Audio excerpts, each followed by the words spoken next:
La Voix des Bulles présente le One A Club, le podcast BD hebdomadaire qui aime les fleurs.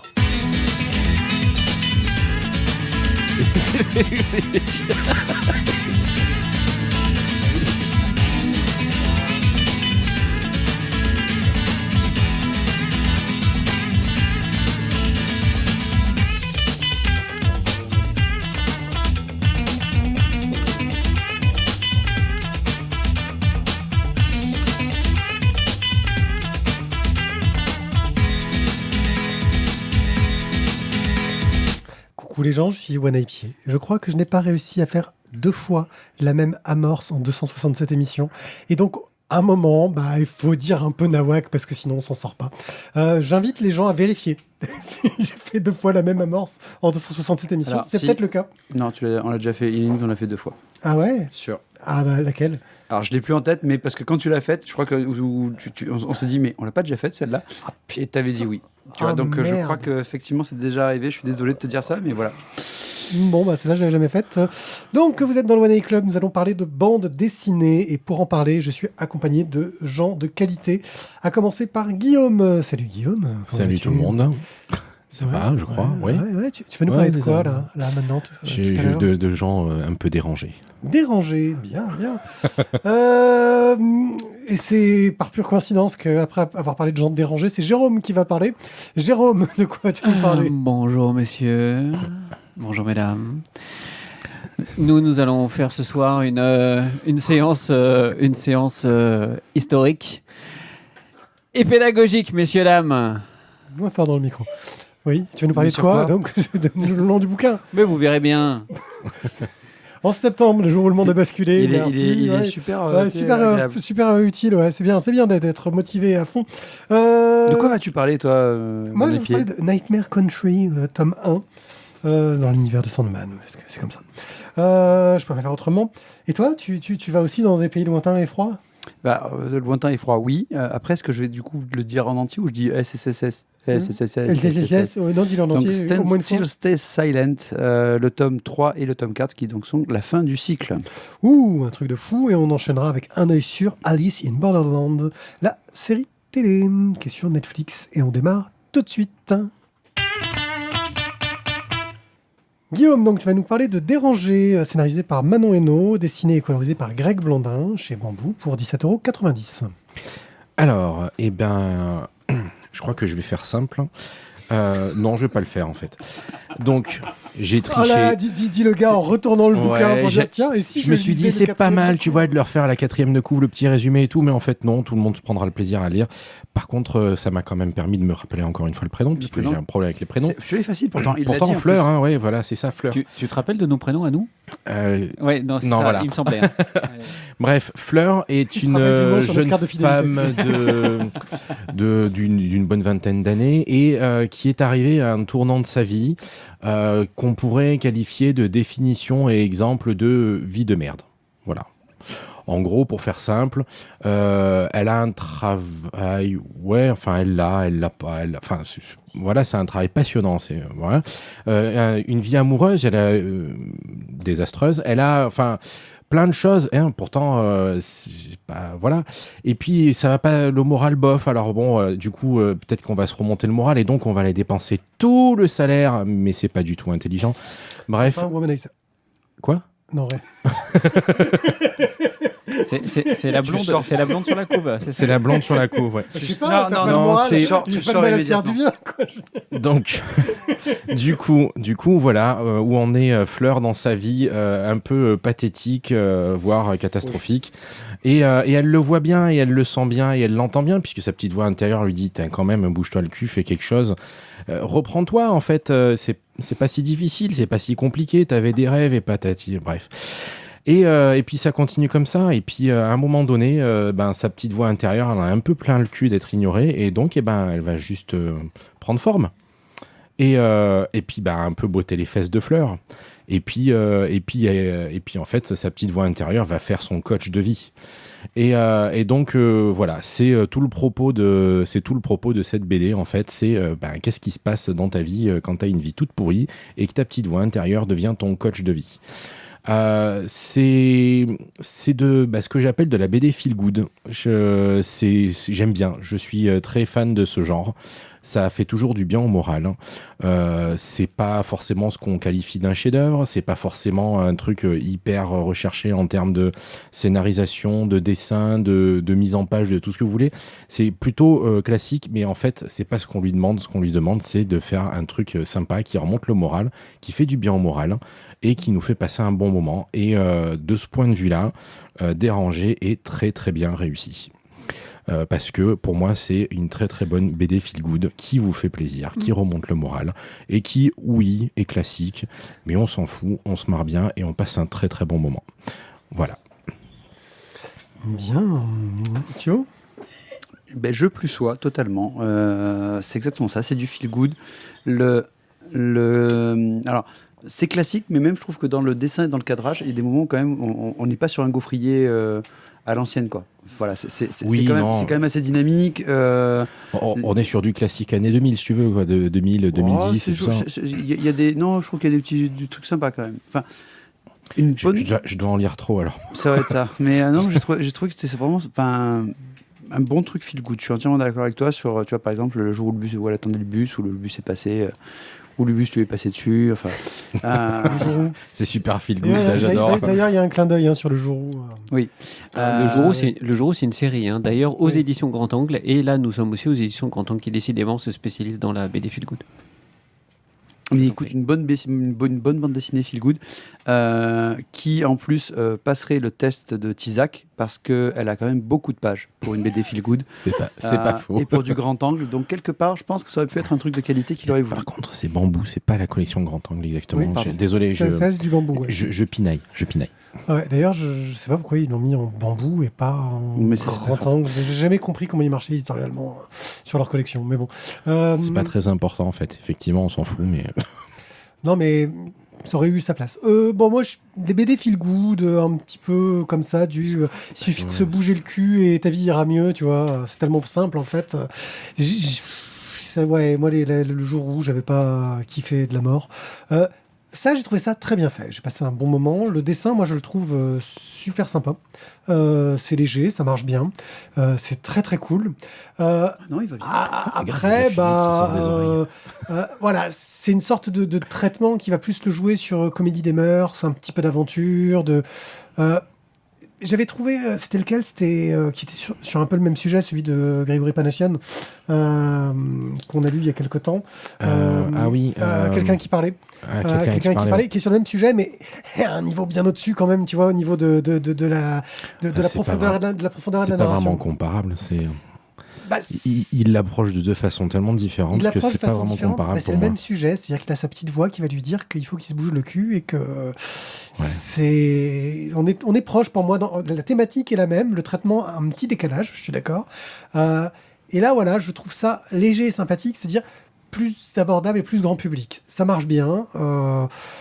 Si tu as envie de te dire que c'est vrai qu'il suffirait que tu te bouges les doigts du cul pour aller mieux dans ta vie et continuer à aller acheter des BD chez ton libraire sans rien faire, c'est tout à fait pour toi. Que tu te bouges les doigts du cul ?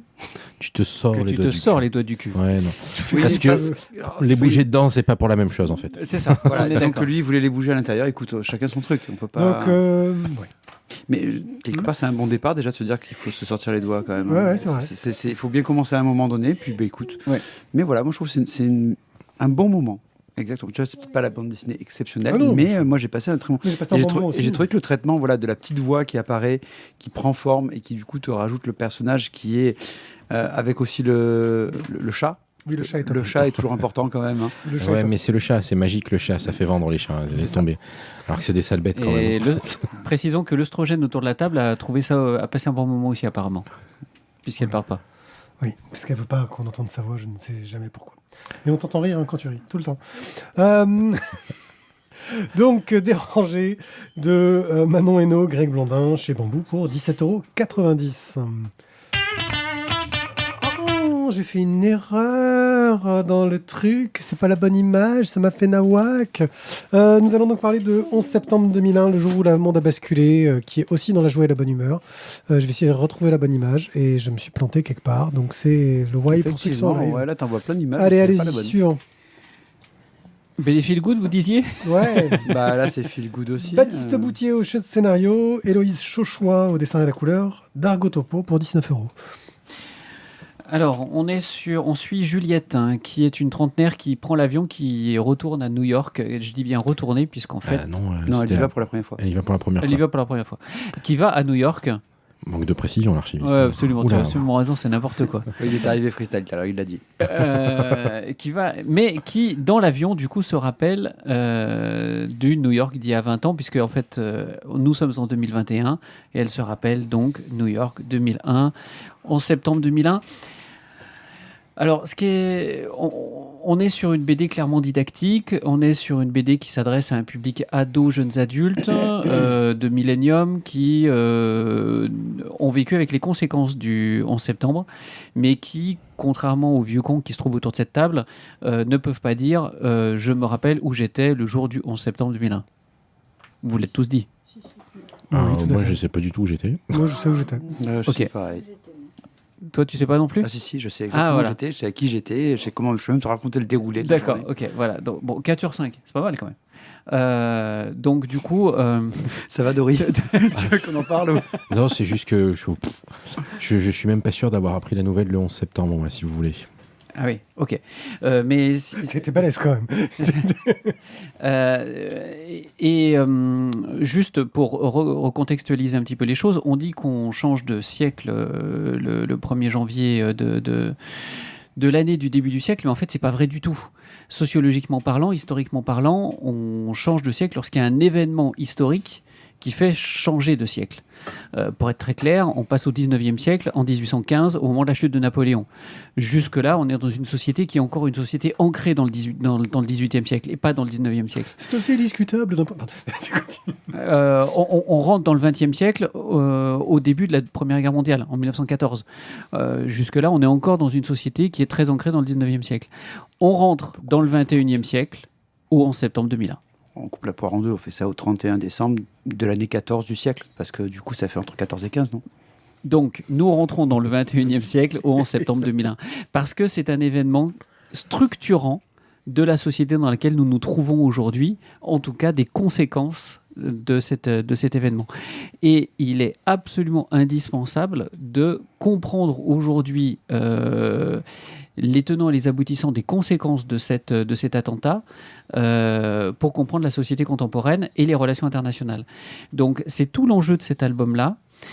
Et c'est une gageure, pour être très clair. Parce qu'en fait, si on ne l'a pas vécu, si on ne l'a pas compris, si c'est absolument c'est quasiment impossible à expliquer à un gamin de 15 ans aujourd'hui et il ne comprendra pas les tenants et les aboutissants. Pour autant, je trouve que c'est hyper intéressant et hyper pertinent d'avoir tenté le coup, d'avoir essayé de le faire deviner, de le faire ressentir. Alors là, on est par le biais de Juliette qui, dans l'avion, en fait, va se remémorer non seulement du 11 septembre, parce que voilà, elle a 10 ans, sa mère l'appelle devant la télé, elle regarde l'effondrement des tours, etc. Mais aussi tout ce qui s'est passé après, la guerre en Afghanistan, la poursuite de Ben Laden, etc. etc. Donc, et finalement, quelles ont été les conséquences de cet événement sur la politique internationale et voilà pourquoi on en est là aujourd'hui en 2021. Donc pour moi, c'est une des BD qu'il faut lire, soyons très clairs, qu'il faut lire, ou en tout cas dont il faut avoir conscience pour le faire découvrir à notre entourage. À vous, messieurs. Alors, moi, déjà, je vais revenir sur un truc. Je te rejoins un petit peu sur ton côté, sur le passage de siècle. Il faut qu'il y ait des événements importants qui se passent. Mais pour moi, le passage de siècle devait se faire quand les voitures volaient. Et en l'an 2000, les voitures ne volaient pas, donc on n'a pas changé de siècle. Donc revenons maintenant au sujet de la... On est toujours au 20e. Exactement. Okay. Revenons sur le sujet de bande dessinée. Alors moi, j'aime beaucoup le travail de la revue dessinée, Topo et compagnie. Hein. Oui, parce qu'on n'a pas dit qu'effectivement, c'était coédité par Topo et la revue dessinée. Voilà, donc moi, je trouve que c'est un très beau travail. C'est-à-dire mettre en place un journaliste, donc, qui est le scénariste à l'heure actuelle, et un dessinateur, donc une dessinatrice dans ce cas, qui vont travailler et collaborer là-dessus. Je trouve que c'est plutôt bien amené, parce que c'est un récit qui est difficile à mener parce que tu as d'abord la petite histoire de elle va prendre l'avion, les souvenirs reviennent, donc on suit le parcours de vie. Et au milieu, il arrive, au-delà du parcours de vie de ce personnage qu'on va suivre, qu'on va voir comment elle est devenue adulte, on va avoir aussi un côté très documentaire de dialogue avec des personnes, le point de vue... en fait, quand on remonte dans sa mémoire, on a d'un coup le point de vue des pompiers. On repart à chaque fois au début du drame pour avoir des points de vue différents. Et je trouve ça très, très, très bien fait. Ça reste assez factuel. En tout cas, l'impression que ça en donne, c'est que c'est très factuel. Et ça marche super bien. Moi, j'ai trouvé que c'était très didactique. Plein de choses, pour le coup, on en sait plein de choses parce que nous, on était assez vieux pour avoir bien suivi l'actualité là-dessus parce qu'on avait du mal à pas avoir autre chose à la télé à cette époque, à ce moment-là. C'était pas évident. Et ouais, non, j'ai passé... j'ai trouvé que c'était un très bel ouvrage, bien didactique, bien foutu et efficace. Oh.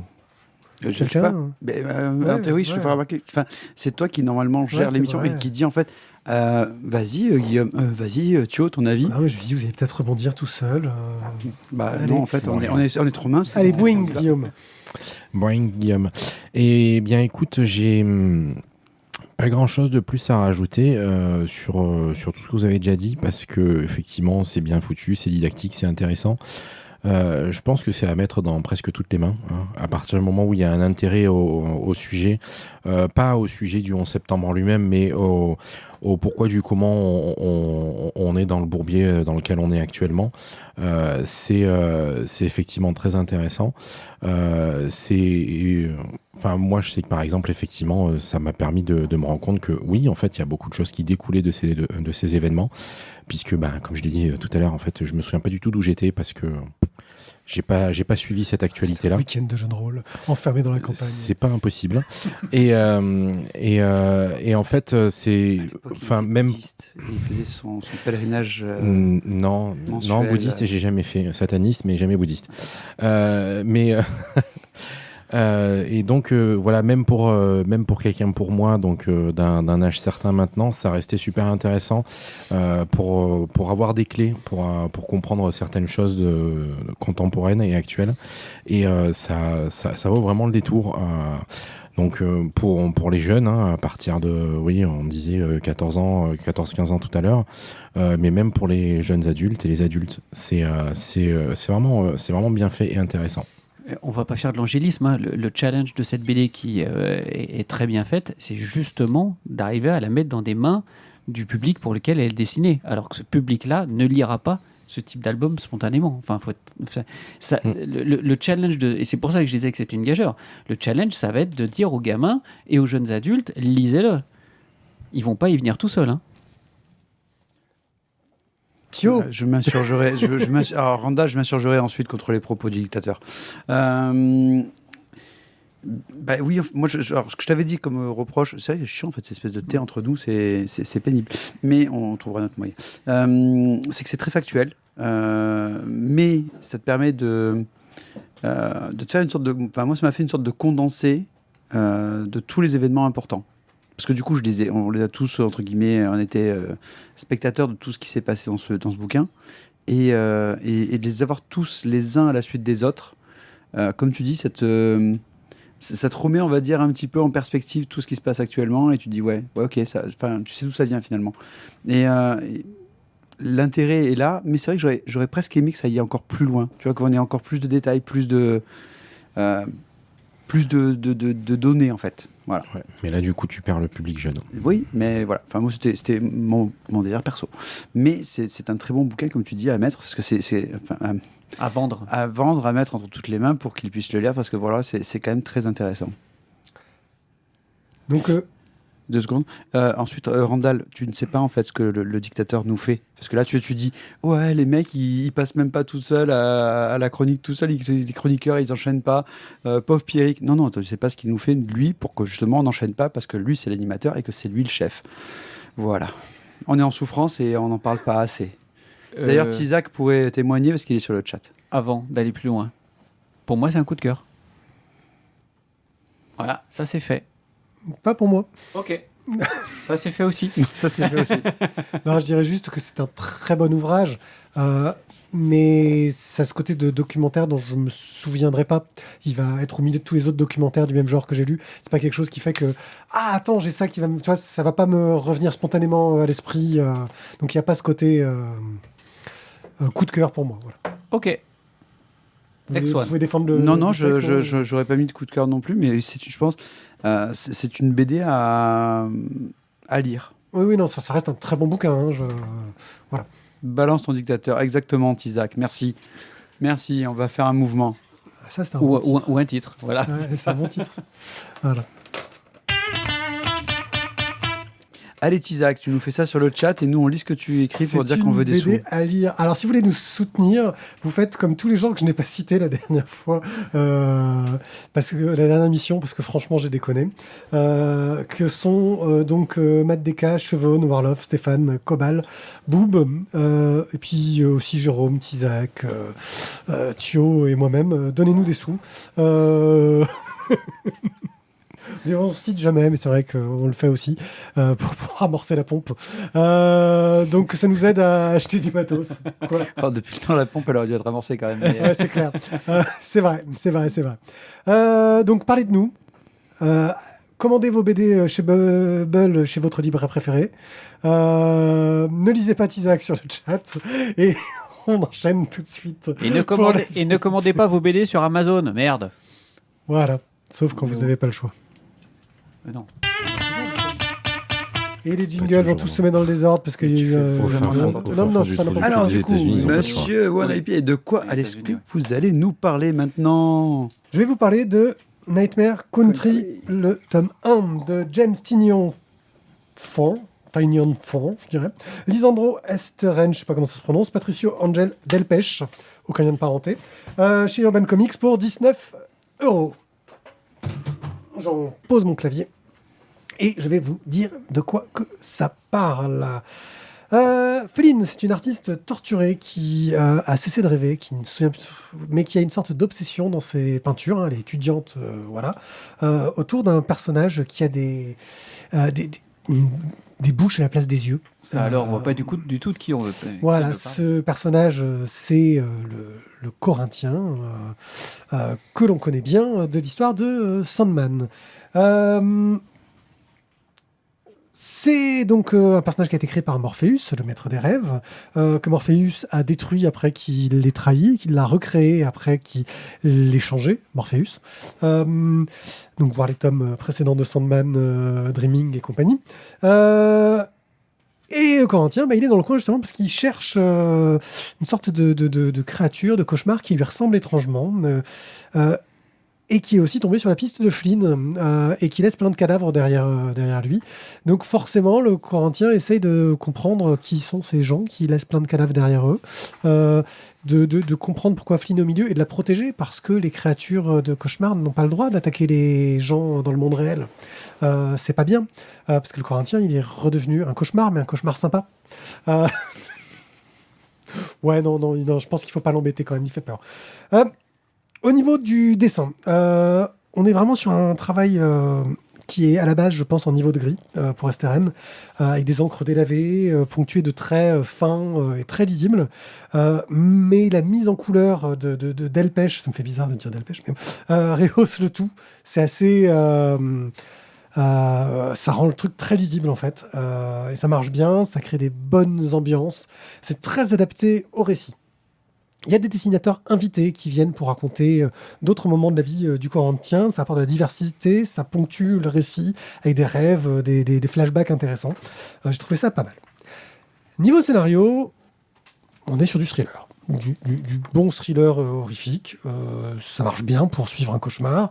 On a des méchants qui sont aussi effrayants que le personnage principal, ce qui en soi est plutôt pas mal, parce que c'était pas évident de trouver quelque chose d'aussi flippant que le Corinthien. Ça rappelle quand même parfois un peu d'autres duos de méchants d'horreur. Je pense aux méchants dans Neverwhere de Gaiman d'ailleurs, qui sont un peu dans le même ton. Ça m'a fait penser aussi aux deux chasseurs là dans... Ah mince, la numéro 5, là, Umbrella Academy. Oui, c'est ça, ouais. Il y a ce côté des deux chasseurs. Tu retrouves un peu en moins en plus gore et moins barré, on va dire. Ouais. Voilà. Ça marche bien, quoi. C'est du thriller. Ça reste une série qui reprend bien l'univers, qui est dans une bonne continuité, qui va trouver son propre ton, mais qui manque d'une pointe de grandeur pour être mémorable. On sent que des pistes sont amenées vers la fin du récit pour le rendre vraiment plus imposant dans cet univers de Sandman. Pour le moment, c'est juste du thriller qui pose beaucoup de questions dont on attend beaucoup de réponses. Je suis un peu sur ma faim pour le moment, quoi. Mais c'est ce genre de truc, de grosse intrigue, de gros polar où l'enquête n'est pas finie, donc on ne sait pas encore. Voilà. Et vous, les gens, qu'avez-vous à dire sur cet ouvrage, Guillaume? Eh ben, écoute, alors comme je l'ai déjà dit quand on en a parlé de la série, en fait, j'ai pas réussi à lire Sandman. Et du coup, je suis parti avec un très mauvais Ta collègue a dû te péter la gueule. Oui, mais c'est juste que j'ai pas réussi. C'était pas le bon moment.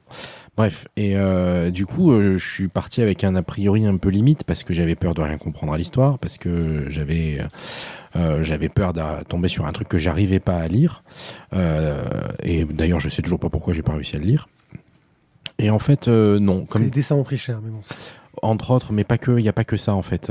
J'ai pas réussi à rentrer dedans vraiment. Et en fait, non, c'est. Alors, il y a clairement tout un tas de références à l'univers. Oui, effectivement, si on connaît l'univers, on doit être beaucoup plus à l'aise dans le récit. On peut peut-être même arriver à comprendre certains trucs et certains petits clins d'œil pour nous aider à avancer dans le récit. Pour autant, ça gêne en rien en fait. Moi, je suis rentré dans cette histoire-là assez facilement finalement, parce que l'intrigue fonctionne bien. Je suis comme toi, je sais pas trop où ils vont aller pour l'instant, donc je saurais pas dire si c'est waouh ou si c'est ouais. Mais je trouve que c'est assez plaisant et que malgré tout ils nous prennent par la main, ils nous aident à découvrir un peu le personnage. On comprend que le Corinthien c'est le Corinthien mais que c'est pas le même Corinthien. Au début c'est un peu bizarre et puis on comprend qu'effectivement il y a eu une histoire de réincarnation, que c'est plus le même maître des rêves, etc. Donc l'air de rien en fait on n'est pas perdu et moi je trouve ça déjà vachement bien. Et du coup, ouais, j'ai été agréablement surpris et j'ai passé un très très bon moment. Quant au côté horrifique, et pour ceux qui comme moi sont bon public et ont peur d'avoir peur, c'est bon, vous pouvez y aller. En fait, c'est pas trop effrayant, c'est juste gore, donc ça passe bien. Thio ? Écoute, moi je pense que c'est une BD à décortiquer, hein, comme on pourrait dire Randall, parce que celle-là, il y a vraiment du sang, il faut aller au fond des choses, donc il faut vraiment sortir petit morceau par petit morceau, contrairement aux BD à tricoter, où les histoires sont un petit peu longues. Moi, ce qui m'a beaucoup plu en ce tome-là, c'est vraiment, comme tu dis Guillaume, c'est le côté accessible, parce que les Sandman, là de rien, c'est quand même, pour les avoir lus, c'est assez indigeste. Parfois. C'est dense. C'est très dense. Des fois, il y a des références qu'il faut que j'avais pas quand je les ai lues pour la première fois. Et là, tu retrouves avec une histoire, voilà, qui est, je trouve, plus claire. Tu vois qui sont les personnages. Tu comprends en fait. Tu as des doutes des fois sur quand même le Corinthien, parce que ça reste le Corinthien quand même. Tu sais pas s'il est réellement gentil, même si on va dire qu'au cours de l'histoire, on va dire les choses vont s'éclaircir. Un très bon bouquin. Qui te relance dans Sandman, je trouve. Donc c'est une bonne chose. Maintenant, j'attends la suite. Comme tu disais, voilà, on attend le tome 2. Après, ça reste aussi quelque chose qu'ils font. Ils ont voulu refaire chez DC un univers Sandman, le redévelopper, qui avait déjà un peu été développé précédemment chez Vertigo avec des séries dérivées, qui à chaque fois vont chercher une ambiance différente, parce que Sandman est très dense et il y a beaucoup d'ambiances qui sont abordées dans la BD. Et chaque spin-off allait chercher une ambiance particulière. Je pense à Lucifer, qui a amené une série télé qui n'a rien à voir d'ailleurs avec le spin-off, mais on est dans cette idée-là de montrer que, en partant d'un personnage de cette bande dessinée Sandman, ils arrivent à aller sur des pistes très différentes. Là, on est dans le thriller. Voilà, j'attends de voir. C'est surprise. Question. La dernière dont on a parlé, c'était laquelle déjà ? C'était pas The Dreaming ou The Dreaming de Sandman. Non, c'est l'âge d'or, vu qu'il y avait le crossover avec Sandman. Sinon, c'est The Dreaming, ouais. Oui, c'est ça. Et justement, c'est pas le personnage qui est donc dans le monde du rêve, mais à l'écart parce que c'est pas vraiment un rêve. C'est pas la fameuse Flynn, justement. Non, c'est pas elle. C'est un autre. C'est un autre. Elle, c'est vraiment une créature du rêve, le personnage en question dans The Dreaming. Ok. Voilà. Merci. Le Corinthien peut manger entrée, plat et dessert simultanément. Totalement. Il peut le faire. Il faut qu'on l'aide parce qu'il lui manque une main. Tout simplement. Ou bien alors il mange comme un gros crado. Faut bien disposer les trucs sur l'assiette. C'est-à-dire qu'il faut qu'il laisse le Goku s'exprimer en Alors, même temps. moi je dirais même qu'il peut manger avec une main s'il arrive à tremper les 3 doigts dans les plats.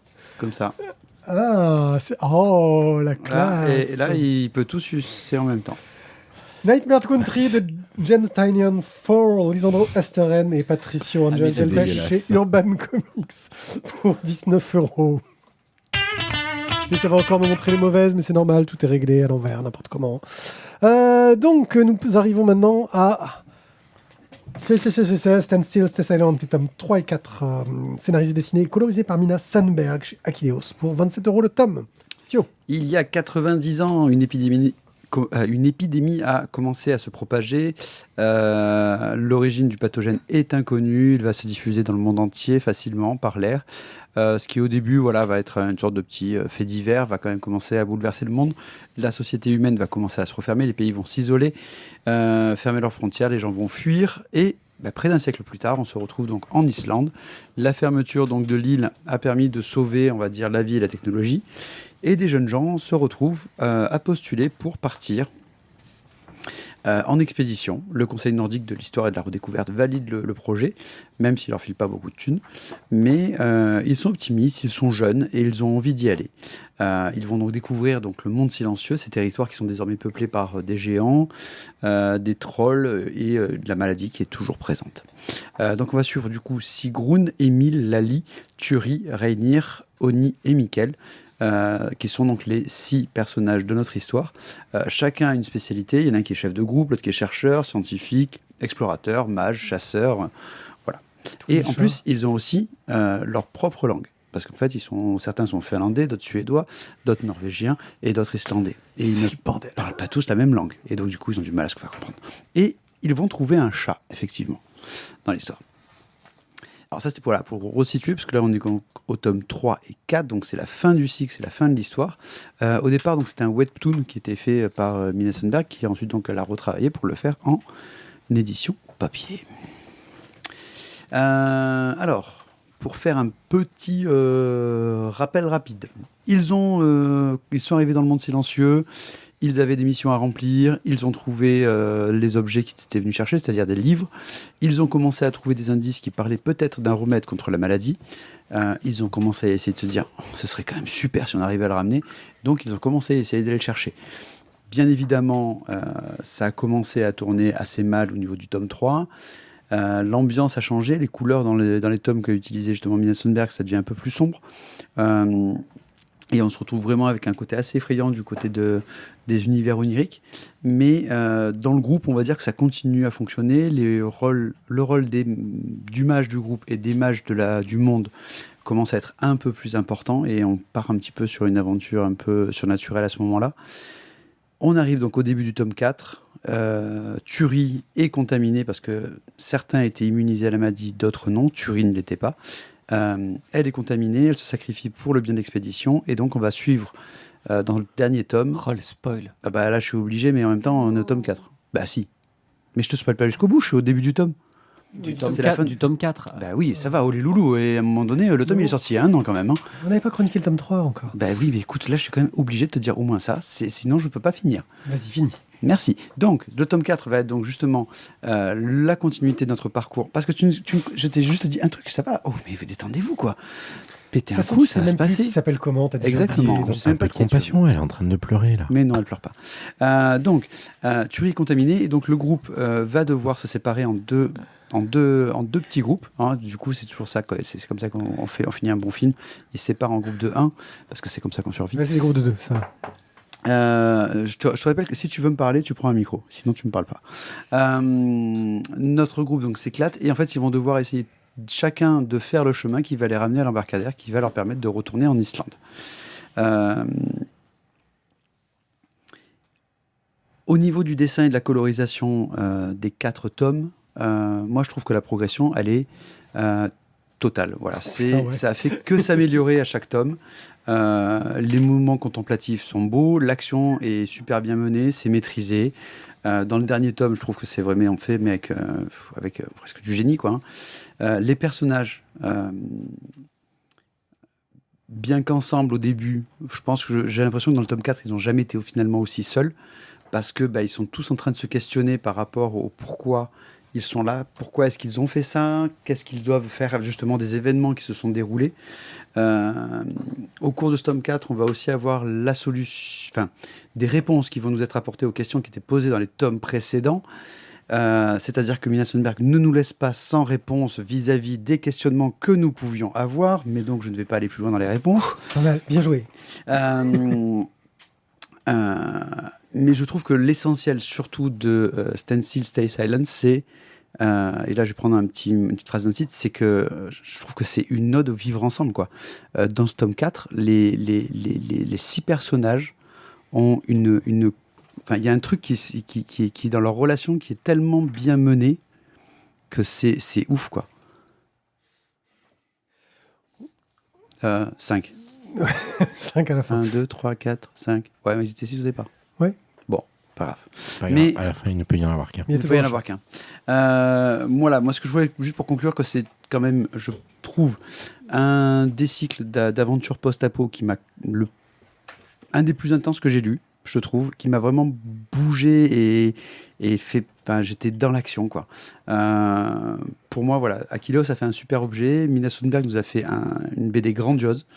Et pour moi, c'est un coup de cœur.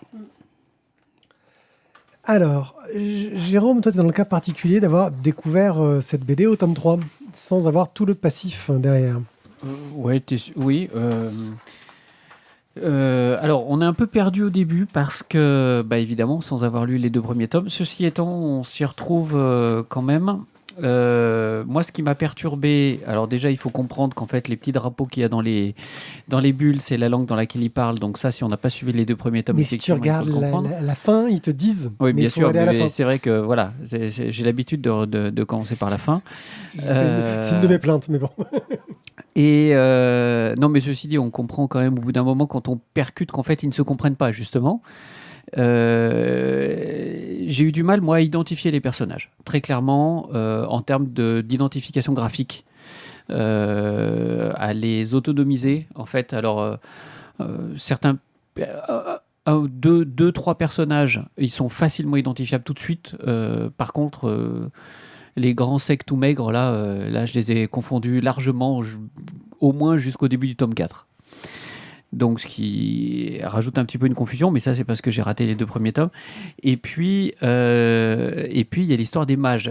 Moi, j'ai pas compris, en fait, que les mages, c'était très particulier. Là, je le découvre en écoutant la présentation de Thio.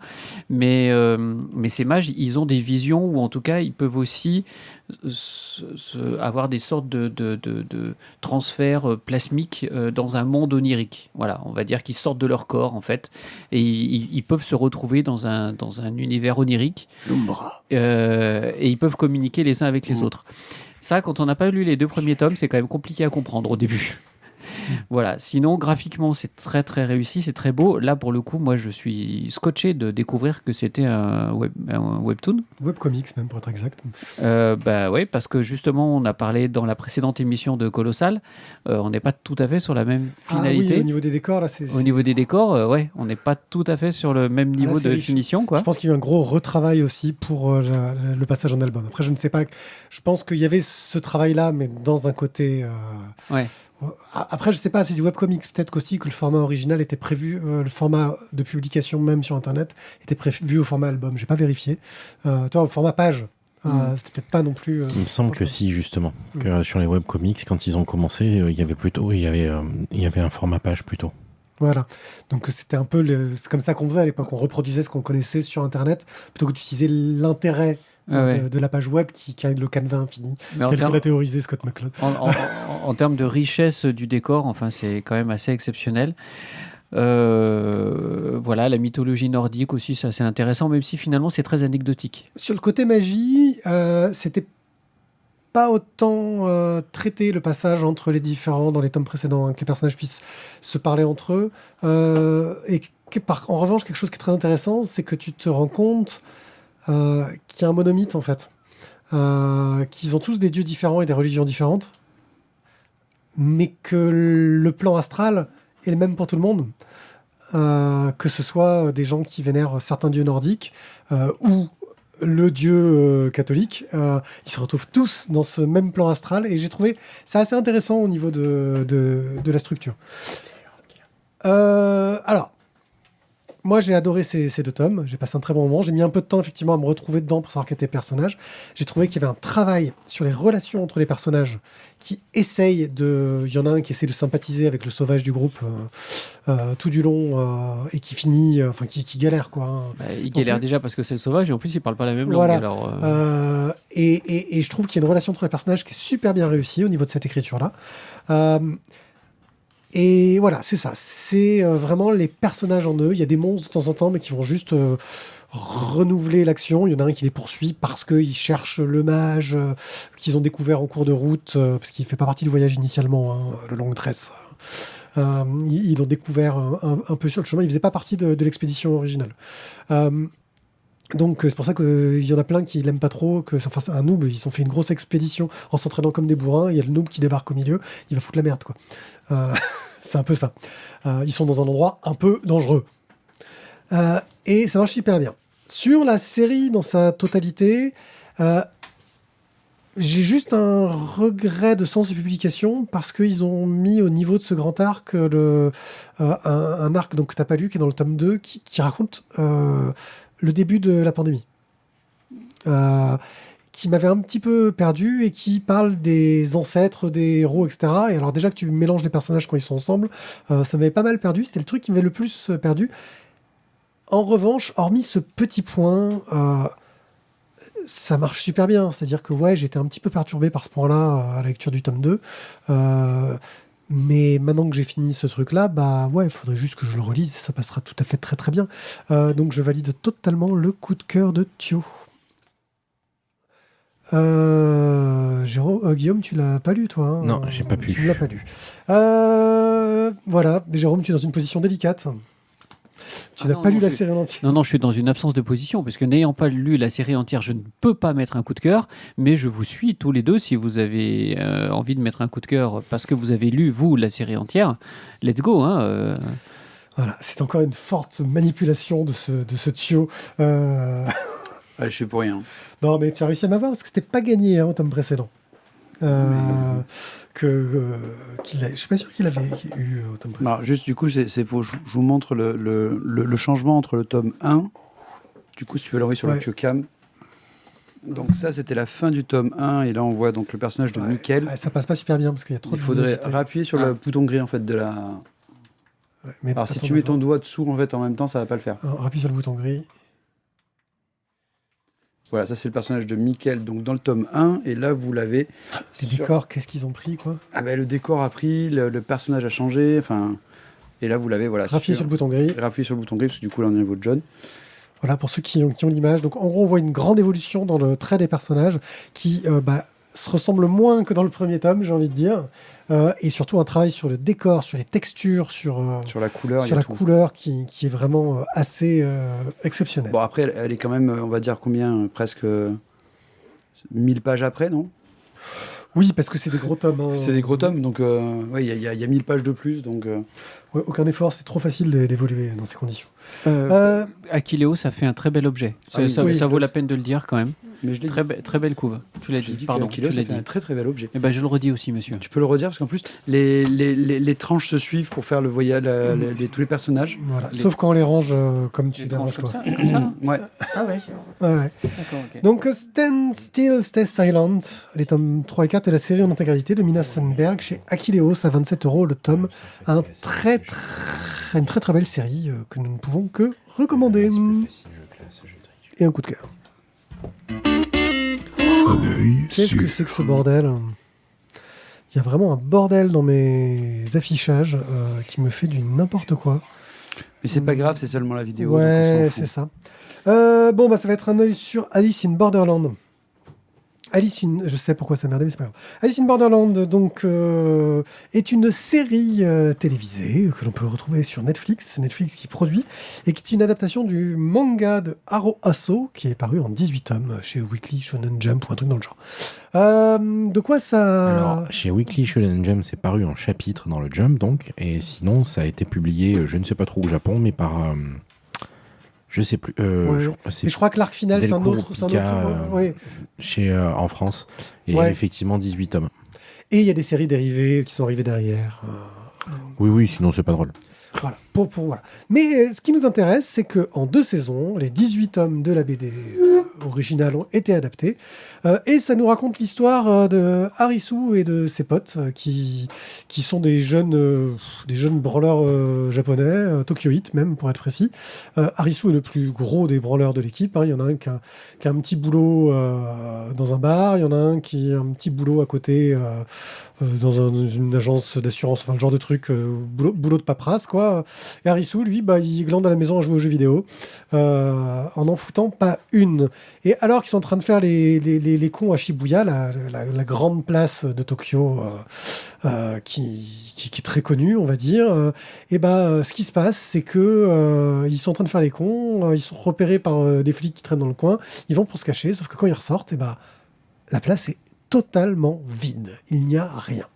Et ils se rendent compte qu'ils sont arrivés dans un autre univers, régi par des règles très spéciales, où ils ont un visa, parce que ce n'est pas leur univers, ils ne peuvent pas y rester à vie, et que ce visa est d'un nombre de jours, et que quand ils n'ont plus de jours, il y a un laser qui tombe du ciel et qui les tue. Et pour gagner des jours sur leur visa, ils doivent faire des jeux. Et ces jeux ont des thématiques qui sont des thématiques du jeu de cartes classique de 52 cartes, qui sont donc de l'As, qui est la plus petite carte pour le coup, 2, 3, 4, 5, etc. Et ils doivent faire les épreuves, sachant que la couleur va déterminer le type d'épreuve. Pique, c'est une épreuve de force. Carreau, c'est plutôt une épreuve d'intelligence. Les trèfles, c'est des épreuves d'équipe. Et les cœurs, c'est des épreuves plus psychologiques dans ce genre-là. En cours de route, ils vont rencontrer d'autres personnes qui doivent subir des épreuves. Ils sont tous dans la même situation, sachant que ces épreuves sont toutes super cruelles, que la plupart du temps, il faut à peu près s'entretuer. La série n'hésite pas sur le gore et à montrer des choses bien trash. Surtout qu'elle ne le fait pas tout de suite et que quand elle le fait, tu tombes un peu de haut. Surtout dans le premier jeu de cœur qu'on voit, qui est bien terrible, autant psychologiquement que dans la glorification des choses. C'est très bien raconté. Dans la première saison, pour résumer, il rencontre d'autres personnages, dont Usagi, une jeune fille qui ne laisse pas indifférent le jeune Harisu, et on devrait prononcer Alice. Et réciproquement. Voilà, et réciproquement, on devrait prononcer Alice. Usagi signifiant lapin, donc Alice doit suivre le lapin pour se battre contre les cartes. La thématique est fortement à chercher autour d'Alice au Pays des Merveilles, d'où le titre Alice in Borderland. Il rencontre une autre communauté dans la première saison qui vit sur une plage et qui s'est organisée pour essayer de collaborer pour finir les jeux, sachant que s'ils réussissent à avoir une sorte de jeu à peu près complet, ils vont pouvoir lutter contre les figures. La saison 2 nous raconte comment est-ce qu'ils vont devoir lutter contre les figures, qui sont des jeux encore plus costauds, trash et gore. Mais la vraie question, réussiront-ils à rentrer dans leur monde? S'ils gagnent, y a-t-il quelque chose à gagner, car ils ne le savent même pas. J'ai passé un très bon moment dans cette série qui a une réalisation vachement bien foutue. Les scènes d'action sont super bien menées. Souvent on reproche un peu aux séries produites par Netflix d'avoir un peu ce côté un peu léger. Là on sent qu'il y a du budget, surtout dans la deuxième saison, où les épisodes, ils se sont dit, bon, on est sur Netflix, on va prendre le temps qu'il faut pour raconter l'intrigue de l'épisode. Donc on va faire des épisodes d'1h20, c'est pas grave, alors qu'ils se contentaient au format classique entre 40 et 50 minutes dans la première saison. Ça joue autant sur l'action, l'intellectuel, les relations entre les personnages, ça marche très bien. Ça nous bouleverse sur des retournements de situation réguliers, c'est-à-dire qu'il y a de nombreuses fois où je suis resté comme un con à me dire « Ah merde, je m'y attendais pas du tout ». Et la fin, alors il me manque 20 minutes du dernier épisode, mais en tout cas, pour le moment de ce que j'en ai vu, ça s'annonce vraiment plutôt pas mal fait. Je ne peux que recommander cette série-là, qui a été un peu remise en avant avec l'arrivée de Squid Games, parce qu'on est un peu sur certaines thématiques proches. Et j'ai pas vu Squid Games pour le coup, mais alors ça, moi j'ai trouvé ça vraiment génial. Ça marche très bien. Ça, beaucoup de points communs. Attention à la tranche d'âge quand même, pas à moins de 14 ans. 14, c'est même un peu, moi je dirais 15 ans. Voilà. Mais en fait, je me suis pas posé la question, tu vois là. Vu ce que t'en dis, on est clairement dans le classique jeu de massacre à la japonaise. Oui, c'est Battle Royale. Oui, 15 ans, c'est un strict minimum, quoi. Moi, j'aurais même eu tendance à mettre 16 ans. Moi, je l'ai vu vu avec ma fille à 15 ans. On a bien kiffé tous les deux. Mais voilà, je pense que 14, parce que c'est pas aussi sanglant que Battle Royale quand même. Hein. Donc voilà. Ouais, mais le problème avec les enfants en général, c'est pas le sang, c'est justement le psychologique. Ouais. C'est là-dessus qu'il faut les accompagner. Oui, c'est sûr. Puis le combat contre le roi de pique, autant oui, dire que... et puis finalement, ça dépend un peu aussi beaucoup de l'enfant lui-même. Donc voyez avec vos gamins. Ouais. Ouais, toi, tu l'as vu aussi. Moi, je l'ai vu, moi j'ai fini. Mais alors, du coup, c'est dommage parce qu'on aurait pu. Enfin, il faudra quand même qu'on débatte sur la fin. Bah voilà. Il y a des questionnements. La prochaine fois qu'on se voit, il me reste 20 minutes pour en parler. Oui, non. On peut en parler? Non, pas maintenant. Non, allez mourir. Tout ce qu'il faut savoir, c'est que. T'as vu comment il est? Lui, il gâche aux autres, mais alors lui, il faut pas lui gâcher, quoi. Non, mais je gâche pas aux autres, moi, je gâche rien à personne. Il se passe quoi à la fin? Il y a eu des suites. Il y a eu un. Alors après, je me doute un peu par un des titres. Il y en a un qui s'appelle Alice in Borderland Retry. Réessaye. Donc, même joueur joue encore. Je sais pas ce que ça peut vouloir dire, donc je me doute que la fin doit amener un peu sur ce côté-là. Faut voir. Le seul point négatif, il faut quand même le dire quand même, c'est que au bout d'un moment, Harisu, vous pouvez plus l'entendre. Harisu, il le gueule sans arrêt. Alors non, le plus difficile, c'est dans les prénoms, parce qu'ils ont gardé les prénoms japonais, ils n'ont pas décidé d'appeler Jean Quentin ou Hugo ou ce genre de choses-là. C'est très bien. Et d'ailleurs, faut le voir en VO. Voilà, hein. sauf que quand t'en as un qui s'appelle Tata et qui passe leur temps en disant Tata, ça, là oui, ça fait un peu bizarre. T'as des scènes tragiques et où ils font Tata, t'as presque envie de sourire parce que c'est un peu ridicule en français. Mais bon, voilà, c'est. Oui, non, ça t'a pas fait rire, toi, Tata? Non, du tout. Ouais, Tata. Gizmo. Voilà.